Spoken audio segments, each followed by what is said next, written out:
people don't understand the difference between news reporting and political commentary. Okay. And what you see a lot on cable television news channels is mostly political commentary. And entertainment. Yeah, and entertainment. Not a lot of news. Yeah. There are some newscasts sprinkled in, but all of the big names on these channels, on these cable news channels, are political commentators. Mm-hmm. Rachel Maddow, Bill O'Reilly, sure, Sean Hannity,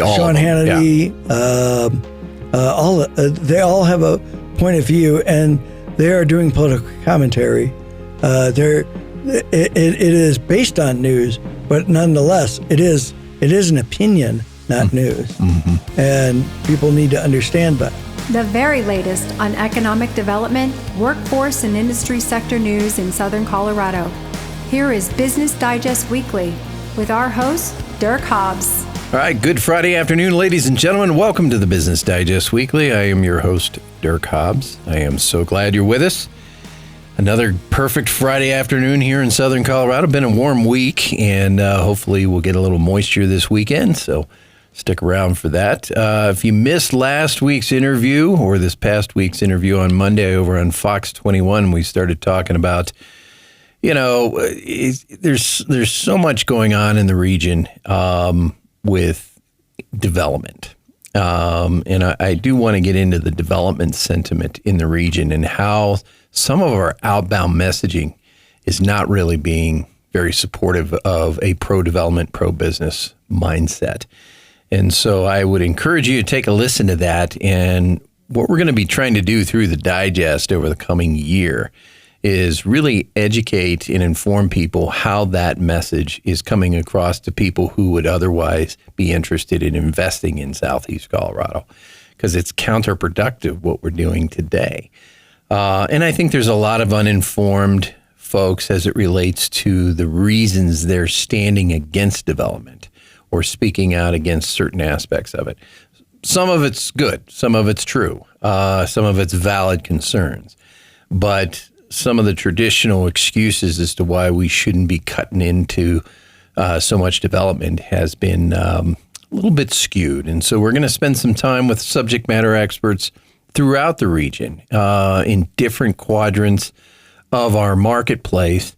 So obviously we'll hear from the economic development folks, but we'll also hear from developers, business owners, community citizens who understand a little bit more about more of what a vibrant economy looks like as it relates to, ongoing development that should be tangential to, the parcels of land that are already developed, but also responsible development and how that needs to play out. I think the flag lot annexation that we had discussion here that we had in the last 60 days in El Paso County, that probably played out correctly in terms of the timing and so forth. But just a summarial dismissal of development, I think a lot of folks are struggling with what's actually true versus kind of anecdotal information. So we're going to get into that over the course of the next 12 months in the digest, and we're going to have, again, SMEs in the world of water and energy resources, land annexation and development itself, affordable housing, and how a anti-development sentiment actually raises the cost of living and the cost of housing. It is mathematically true, and a lot of folks don't understand that. They just see it as a very one-dimensional equation that if we keep developing, we'll continue to see, or if we stop developing, we'll see the ability for housing prices to come down. That's not really the way it works. And then, of course, there's the discussion of multifamily housing, apartment complexes and so forth. So anyway, we'll get into that over the course of the next year. I want to direct your attention to SoCoDigest.com. We've actually just released a new edition, and there's a tremendous amount of emphasis out there on AI. So spend some time, read my column in terms of how I looked at AI kind of through more of a playful lens than one of fear and ambiguity. I looked at it as an opportunity to go play with the technology, see what it's capable of doing. And then we're going to talk about how we're going to implement that into journalism, into the business work that we do with the Digest every week. So appreciate you guys being here. I want to thank Colorado Springs Orthopedic Group for helping underwrite the program. We do appreciate you guys because we get to hang out with very smart people throughout the region. And I want to introduce a very special friend who is jumped in here at the last minute. And he, the reason I've wanted to have this conversation for a while because you've probably read Wayne Heilman in the Gazette for nearly 40 years. He wrote for the Gazette, and we're going to get a little background on Wayne and where he comes from and how he got into this racket, and then, kind of how he sees the state of journalism after 45 years of working in it professionally. So introducing Wayne Heilman across the board. Good morning, sir. Thank you, Dirk. Or afternoon, I should say. I was born in the south side of Chicago. Okay. I grew up in the western suburbs. In fact, I'm going to my 50th high school reunion in October. Very good. But I got into journalism because a pretty girl asked me to write sports. Really? Who was the editor's girlfriend. Okay. And, whoops. That's what I did in my sophomore year in high school. And then I eventually became editor of my high school newspaper. I went to University of Missouri, Mizzou, studied journalism. I minored in economics and finance, so thus my concentration on business. My first job was with the Hartford Courant. That didn't work out. I was arrogant and stupid and made a bunch of mistakes. And good thing I didn't make probation because my next job was in Columbus, Nebraska, where I met Donna, who I've been married to for 43 years. Wow. So congratulations. I tell people it was the best thing that ever happened to me to get canned. Yep. Because hand of God moved. Set me in the right direction. And after 2 years in Nebraska, I came here. Okay. The opening in Nebraska, I wrote about a bunch of things. I wrote about education. I wrote about county government. I wrote about publicly owned utilities and business. Mm-hmm. The opening here was in business. So I was a business writer working for a business editor. He got fired 3 months later for, I can't really say because it could result in a lawsuit. But okay, fair enough. They were justified. And, fair enough. I worked alone for the next several years. Mm-hmm. And then eventually they made a copy editor, the business editor. She would edit my work, but I was still the only business writer. But after Freedom bought out the Gaylord family and closed down the Sun, the Gazette then hired Jerry Mahoney as business editor and hired another business writer, and that would eventually expand. I think there were as many as 8 or 10 people in the business department. Oh, very good. At the peak. And this is when it was Gazette Telegraph, right? No, dropped the Telegraph in 1997. Okay. So by the early 2000s, I was editing a special Monday magazine called Inside Business. Okay. And we had 6 or 8 business writers, mm-hmm. Plus a business editor and an assistant. And me, so I guess there were maybe 7 business writers. Okay. And of course the industry started to decline, and by the time I retired 3 years ago, there was Rich Layden and I were the 2 business writers, and Bill Radford kind of functioned business editor, but he didn't have that title, and he also did a lot of editing for Lifestyle. Okay. Rich has since retired earlier this year. Now. Yeah. Bill works part-time. Mm-hmm. He's a little older than I am. Actually, Rich was a little older than I am, I think 3 months. Mm-hmm. But they now have 2 new business writers who are doing a good job, Brianna Gent and Alex Edwards, and I mentor them. I still mentor them. Oh, very good. So want to make sure they get off to a good start in their careers. Yeah. But they've done a terrific job. But I now write exclusively for Colorado Media Group, and I with a focus on business. Yeah. I also have a very active volunteer life. I'm president of the Pikes Peak Roadrunners, which is the largest running club in the state of Colorado. We have 1,000 members and an annual budget approaching $200,000, and we run 35 races a year. I also serve in many roles, including chairman of the foundation of First United Methodist Church, and I serve on the downtown advisory board of the YMCA. Yep. Busy fella. Yes. At 68. And I'm treasurer for life at the Press Association. Okay. Throw one more log on the fire. Well, very good, Rain. Thanks for the background. And, I want to spend the next 45 minutes talking to you about, how you see business in Colorado Springs, what you think we're doing right, what you think we're not doing so well, and how we as a journalistic outlet can be of service to the business community and start to create some more gravitational pull into this region. Because right now the optics on the Springs is a very mixed opinion about how easy it is to do business here, how complicated it is to do business here. Are we pro-business and business friendly? Are we bureaucratic nightmare? I'd love to pick your brain and kind of see how you view it, how you experience it through the lens of a true journalist. And then I'd love to really unpack some of what you feel about, the profession that we're in, because it has taken a beating. It's an institution in our country, and it's still, it's gone through pretty much the same wall of fire that every institution has, whether it's higher ed or K through 12 education, whether it's the legal profession, entertainment, whatever it is. It seems like everything is going through the refiner's fire right now.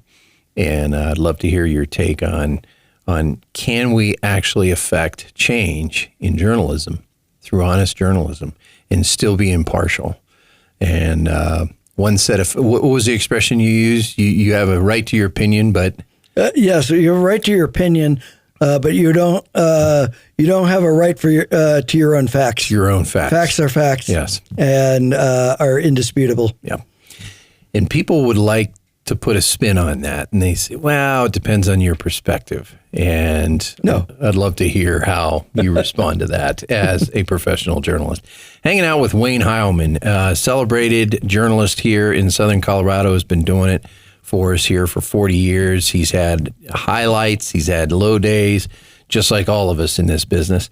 But stick around. I'd love for you all to hear what a true journalist thinks and feels as they're working through their storylines, the development of a story and how to present that to us to where we can actually get informed, get insight, and maybe even act upon it with our business in a very positive direction. Stick around. My experience with Colorado Springs Orthopedic Group has been top-notch. The whole orthopedic group, they've worked very well together. Even when I've gone through PT or needed to get my collar prosthetic, everybody's been just right on top of it. It's all centralized and the communications have been awesome. Even though I had my nervousness about going into surgery, I was still very confident. I knew I was going to be okay. Colorado Springs Orthopedic Group is definitely getting me back to my life and the things that I want to do.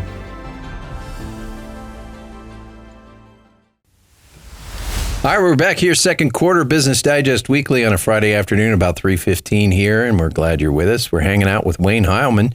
He is a celebrated journalist here in Southern Colorado, has been at it for 40 years here at the Business Digest. He works with us here for the last couple of years, but prior to that, he was with the Gazette for close to 40 years. So thank you for being here, sir. Thank you. Really appreciate you. You've got a long storied history here. I want to go back to when you were at Mizzou and you were going through those journalism classes. And, what were some of the intrinsic pieces of your professional degree program that you lived and died by? Accuracy is the top of the list. Mm-hmm. You have to be accurate first. Then you have to be fair. Okay. And there, you have to have a commitment to truth telling. Yeah. Even if it doesn't fit somebody's narrative. So I've written a lot about economic numbers. I analyze them myself before I call any economist. Mm-hmm. In fact, Tatiana Bailey calls me an economist, even though I do not actually have a degree in economics. Mm-hmm. But I have literally hundreds of spreadsheets on local economic indicators that go back decades. Mm-hmm. And my approach on reporting economic statistics is you got to put it into context. What does this latest movement mean in terms of the long-term trend? Mm-hmm. And keep in mind that 1 month does not a trend make. Correct. And revisions are not mistakes. Revisions mean you have more information and are incorporating that into the data. And there are often big revisions and big changes in the data mm-hmm. when the economy is making a turn. I would think most people with a level head would agree with you from the standpoint of economics being reported in a certain way. Of course, today we have politicized everything, and we have almost given in to the notion that truth is subjective, right? It is not. It is not subjective. Ask any fundamental Christian mindset that, and or any other religion, they'll tell you what they think. But there are varied opinions out there. What would you say to somebody right now who says, "Well, that's your perspective"? Has politics done that? What do you think has done that? Yes, I think unpack that. I think the problem is that people don't understand the difference between news reporting and political commentary. Okay. And what you see a lot on cable television news channels is mostly political commentary. And entertainment. Yeah, and entertainment. Not a lot of news. Yeah. There are some newscasts sprinkled in, but all of the big names on these channels, on these cable news channels, are political commentators. Mm-hmm. Rachel Maddow, Bill O'Reilly, Sean Hannity, they all have a point of view, and they are doing political commentary. It is based on news, but nonetheless, it is an opinion, not mm-hmm. news, mm-hmm. and people need to understand that. So where are some of the bastions of news in your estimation? Well, I would say that there are any number of national or semi-national newspapers that are credible sources of news, being the Wall Street Journal, the mm-hmm. New York Times, the Washington Post, the LA Times, mm-hmm. Chicago Tribune. Those are major publications that have a long record of truth and accuracy. And some would argue, particularly with the New York Times, that they've really been busted a number of times for having, advocates for a particular political mindset or reporting a particular storyline that seems to be in line with maybe the Democratic Party or the liberal agenda. Or you could say the same thing for the Washington Post on the conservative side. No, you're thinking of the Washington Examiner. Examiner, correct. Yes, which is owned by the same guy who owns the Gazette, Phil Anschutz. Correct. So what would you say, though? I mean, the cynics are quick to jump on you and say, well, the New York Times has been busted countless times for slanted reporting. I do not consider their reporting slanted, but I don't look at a story as either good or bad. I look at it as is this an accurate story, and does it shed light on something? Mm-hmm. And so talking about let's talk about the Trump dossier, the Steele dossier. They reported on it. It's pretty much the same as most left-wing establishments, right? We're not going to do a deep dive in politics here, but I'm curious as to how you process that information. And now that new information is coming to light, are you prepared to... It's not all that new. Yeah. The information that's being brought out now has been out there for years. Mm-hmm. It's just being trotted out there to distract from the Epstein files investigation. Yeah, a lot of folks would argue that. Yeah. Yes. So how is a consumer of news supposed to discern? Because all of the papers, like I said, institutionally, journalism is going through the fire, much like every other institution in our country. Some of it's a refiner's fire, and again, there's a calibration there that's right-setting certain things. But other times, it's just, everything is being shot at right now. But how would you advise us as consumers to try to discern news from opinion when we're reading things like that about the leaders of our communities, the leaders of our nation, and going forward? Read multiple sources. Mm-hmm. Are they agreeing on the basic facts? That's where it starts. And recognize the difference between news reporting and political commentary. Mm-hmm. Those are the two hallmarks of getting a better understanding of the news. Mm-hmm. How did you do that? In journalism school, how were you able to bifurcate your opinion or your thoughts about something versus what was being presented before you? Well, the first thing they drum into you is take an objective view of anything you're writing about. Mm-hmm. Objectivity is near the top of the pyramid, mm-hmm. Along with accuracy. Right. If it's objective but inaccurate, you're not really doing your job. Right. Likewise, if it's accurate but one-sided, you're not doing your job either. Correct. And most fall within one of those two camps. Yes, and at Missouri, you learned by doing. They publish they operate a TV station, a radio station, and a newspaper for the city of Columbia, Missouri. Mm-hmm. And you work at those depending on what part, whether you're in broadcast, mm-hmm. Television, radio, or print. And they had a magazine sequence. Mm-hmm. They also had a PR sequence. Mm-hmm.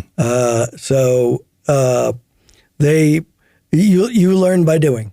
Mm-hmm. And there were a few classes that were designed to wash out the people who didn't belong in journalism. It used to be called News 105. You'd listen to a radio radio narrative of a cop describing an accident scene, okay. And then you had to write about it. Okay. And at that point, we were using manual typewriters. Sure. This was 1975, folks. Yeah, pen and paper, right? 77. You didn't start journalism school until your junior year. Mm-hmm. So, it's almost 50 years ago. Right. So I used my first computer when I started writing for the Missourian, which is the paper right. for the journalism school. It was a mainframe. Go back to that cop scenario.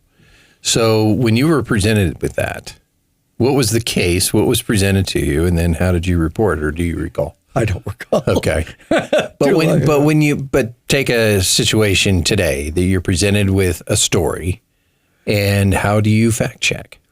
Where do you go now? Well, you look at, in case of an accident, you'd look at the police reports, you'd interview the police officer, mm-hmm. You'd talk to witnesses and the people involved in the accident. Mm-hmm. It's probably not news unless it's a big accident, maybe with fatalities in Colorado Springs. Mm-hmm. It would have to be a pretty big accident for anybody to cover it. Sure. But that's how you go about reporting. Mm-hmm. You just report. Yeah, what is told. And the most important facts go at the beginning, right? Mm-hmm. Your lead is it's called an inverted pyramid. So your most important facts go at the beginning. Mm-hmm. So somebody died. One person was killed in an accident on I-25 today. Mm-hmm. That's your lead. Right, and the rest is just reporting of the events leading up to it. And the details. The details. So, all right. When we come back, I want to talk a little bit more about things that are a little more gray, not as cut and dry as, say, an accident report, but something in the conduct of a corporation, okay, or the conduct of an individual who goes into a mall and wreaks havoc. Things like that. I would love your perspective on those types of things. But also in business writing, what we're doing with the Digest and now CSBJ, which is merged with us, what is our responsibility? What is our duty, fiduciary and otherwise, to put forth in these publications? So I'd be really interested to hear what you say about that. Stick around for another half hour. Wayne Heilman's with us. Back in a moment. All right, we're second half here, Business Digest Weekly on a Friday afternoon. You're just 90 short minutes away from your first cold toddy of the afternoon. You tell your boss I said it was okay to go home. Pick up the new Business Digest in CSBJ. We just released it earlier this week. Go to socodigest.com and our digital copy's right there on the homepage. Check out other stories. They're constantly flipping through. We also have some new features on the site that are hopefully beneficial to you as a professional business person here in Southern Colorado. We are covering South Denver all the way to Trinidad, Canyon City to Kansas. We're glad you're with us. And across the board for me as a fellow journalist, his name is Wayne Heilman. You've probably read him over the last 40 years, and he reported with the Gazette for a long time, and he's now working with us here, full disclaimer, at Colorado Media Group in the Business Digest. And he's done a bang-up job, really proud of all the stuff he's putting out there. And, I'm particularly intrigued. I was intrigued to work with Wayne because of his reputation in the community as a stand-up journalist. And those are hard to find these days. A lot of opinion people disguised as journalists out there. I think we got that point across in the first half of this introduction. But I want to calibrate some of the stories that have gone around this particular region. And, again, we're not in the business of throwing stones, but journalists get things wrong. We're human. We get things wrong. And therefore, we have an apparatus called a correction that we can use and say, you know what, when we put that first story forward, in fact, we just did it here at the Business Digest. We reported on a development in Walsenburg that was doing very well. In like 90% of the story was accurate, but we got a component of the story wrong. And so on the first 3 pages of our current publication, we print a correction because we got a few factual items incorrect. That is our fiduciary responsibility as journalists, is to admit I made a mistake, I did not get it correct, and here are the correct facts as we know them. And they've been given to us by experts who live in Walsenburg and who were able to very politely and very astutely point out that this was not a part of what you all reported in your previous story. This is how it works. This is what we know in Walsenburg to be true. So we went back to pen and paper, printed a correction. It's in our digest in this next edition here, the August edition. So you can see it right there.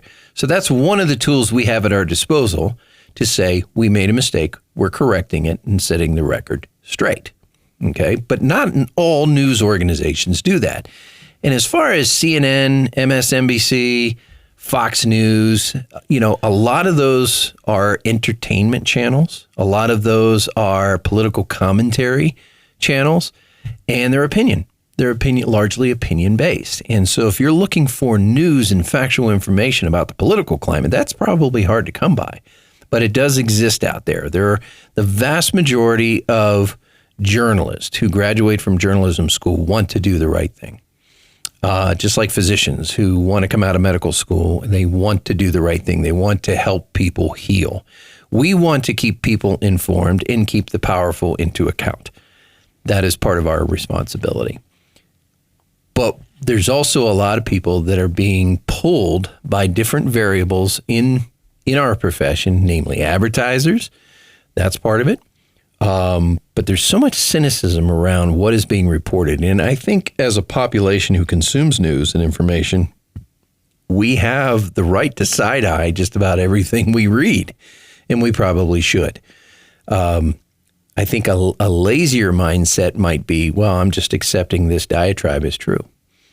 That isn't intellectual advanced citizenry in the United States. I think we need to vet the content that we're reading and then find people that we see as consistently reporting facts and truths that are irrefutable. And facts are not subjective. Okay, black is black, Amen. White is white. Wayne Heilman across the board for me, there was a story that ran, I don't know, 2 quarters ago about Colorado Springs in particular. And again, we're not going to call out names and, particular brands that did one thing or the other. But this is an interesting little case study here in our own community where NGBs, or national governing bodies for the Olympics, Olympic sports, were mass exiting Colorado Springs, and we were treating them terribly and blah, blah, blah, blah, blah. Okay. And it came out once, it came out twice, and then they tripled down on this narrative. Well, it turns out other organizations, including ours, reported that upon a little more due diligence and a little more study, that actually wasn't the case. When you see something like that, Wayne, what runs through your mind? Well, I do have some understanding of what happened here. Fair enough. Roll. As I understand it, there was a source with an agenda on this story. Mm-hmm. I'm not going to name names. No, not here. But yes, there was a source with an agenda, and it was at least in part political. And you really got to be cautious about that. You got to be cautious about who is trying to sell you a story and why. And I tell people, if you're trying to sell me a story, it ought to be one that you would read even if you weren't involved. And if the answer is no, then don't call. Right. Right. So, but yes, I think they did get it wrong. Mm-hmm. One of the marketing person for the sports corporation sits on the board of the Roadrunners and is a good friend of mine. Mm-hmm. And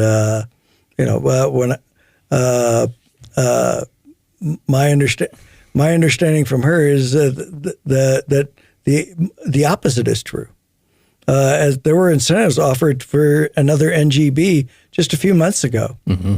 Reportedly, the gymnastics NGB. So they're still trying to attract more, and I think only one has left. Mm-hmm. It was a two-person operation. Yeah, and I think it was largely because of the cost of living. We have a very high housing cost here. Yes. And there's a reason for that. Right. But back to the story. They got it wrong. Mm-hmm. That to me is not the crime.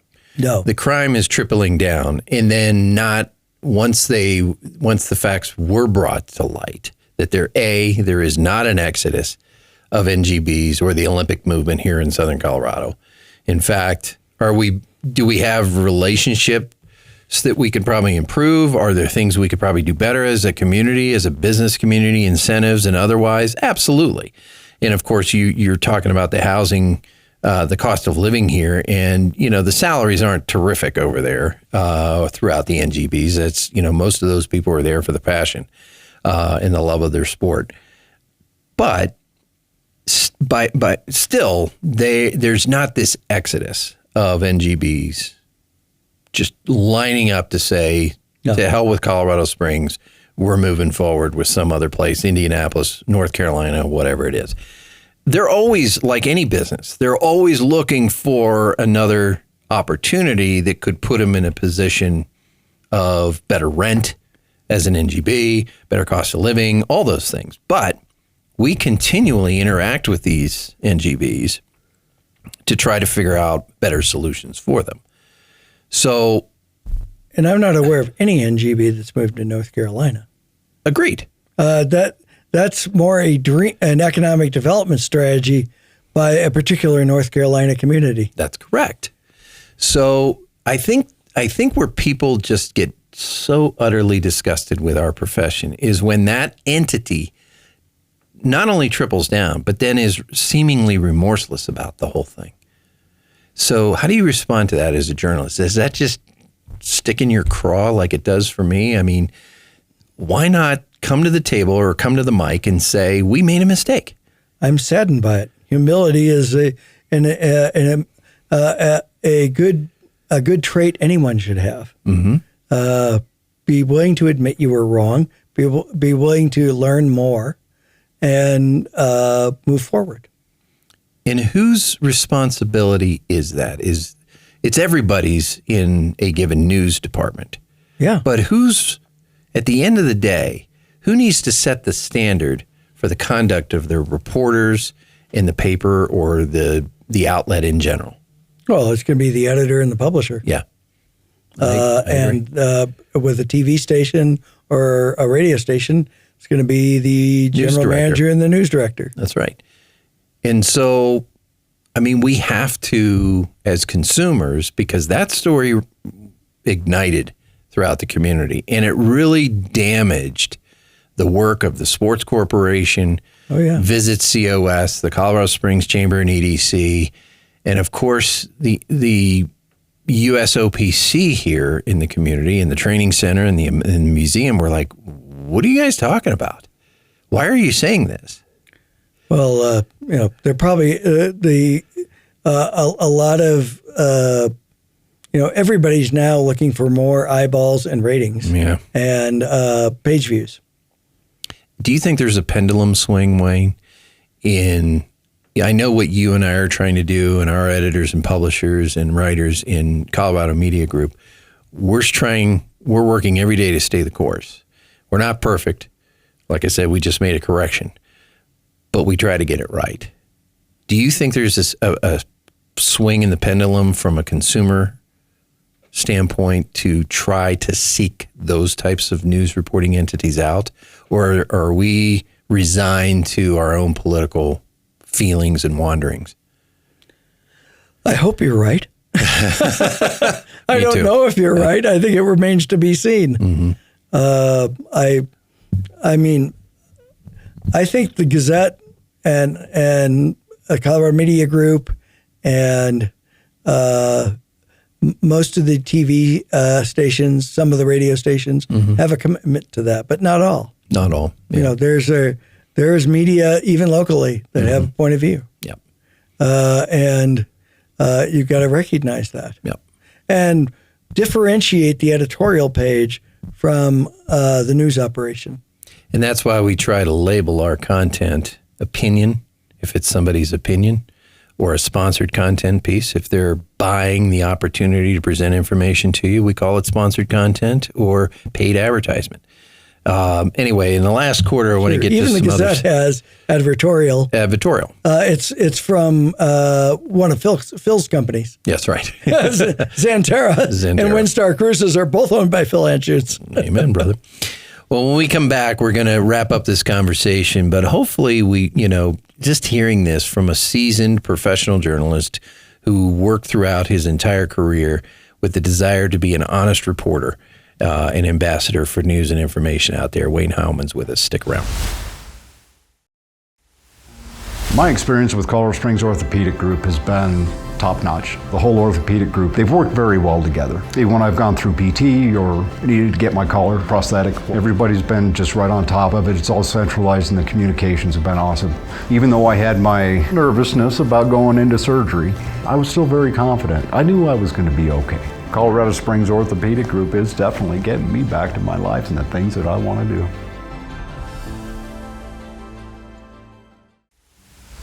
All right, we're back here, fourth quarter on a Friday afternoon. You're just 75 minutes away from a toddy. I'm excited. I'm ready for the weekend. It's been a long, busy week here. I'm off vacation. I spent a week in Alaska with my family. We did Vancouver to Juneau to Sitka to Skagway to Icy Strait, all the way up to Anchorage and then back. Lost a couple hours flying back, so was a little sleepy on the front end of this week. But we got it. We got through it. Lots going on. We got accolades coming up next week from the Southern Colorado Women's Chamber of Commerce. Some great speaker, Connie Podesta, is over there. She's going to be talking to the folks in the room.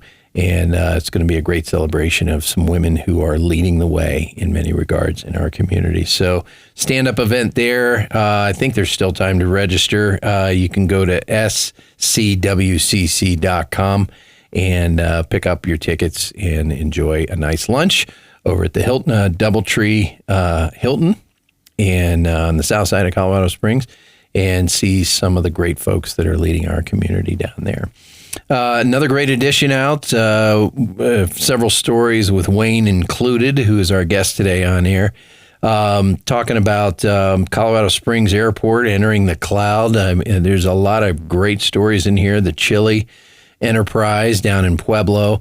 We're covering all of Southeast Colorado Springs because the way we view it, we're one kind of big economic ecosystem here, and all boats tend to rise on a high tide. So business supporting other business, industry supporting industry, and filling in those ancillary and support organizations like professional services, finance, business, law, all those things back into it. And of course, that continually expands our economic prosperity as we continue to grow and grow smartly. And speaking of that, well, first I want to send you to the site, socodigest.com. You can go out there and see our digital edition.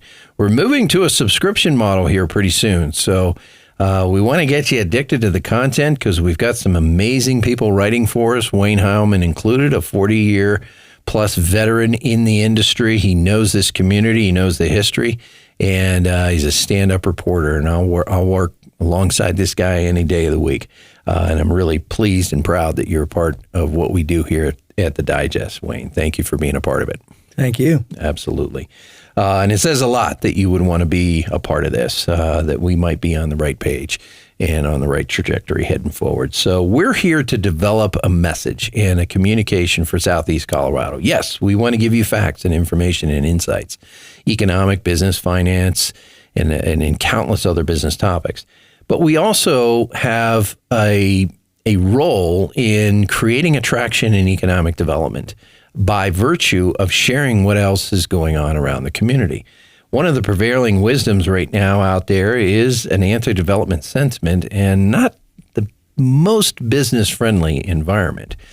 I want to poke a hole in that a little bit because I think there's a lot of fallacy in the thinking and the philosophical doctrine that is being proposed with an anti-development sentiment just on its hands. And I want to give Wayne the mic here and kind of, from your perspective, and again, we'll kind of preface this with you have a very strong, actually, understanding of economics in general, and you understand how an anti-development sentiment and a pro-development sentiment can really run into each other head on. An anti-development sentiment is counterproductive, and it actually, along the lines of what people might think, it actually increases the cost of living in a given area and the cost of housing. Give us some thoughts and ideas about what you've seen over the last 40 years in Colorado, not just Colorado Springs. When I came here in 1982, Colorado Springs was less than half this size. It's a desirable place to live. People are going to come here whether you want them to come or not. Population growth is, to use Star Trek lingo, is like the Borg. Resistance is futile. You will be assimilated. So that's fun. I tell people you're not going to be able to stop growth. Yeah, people are going to come and want to live here, and they have a right to. And they have a right to. You can't fence off an area to prevent people from coming there. Right.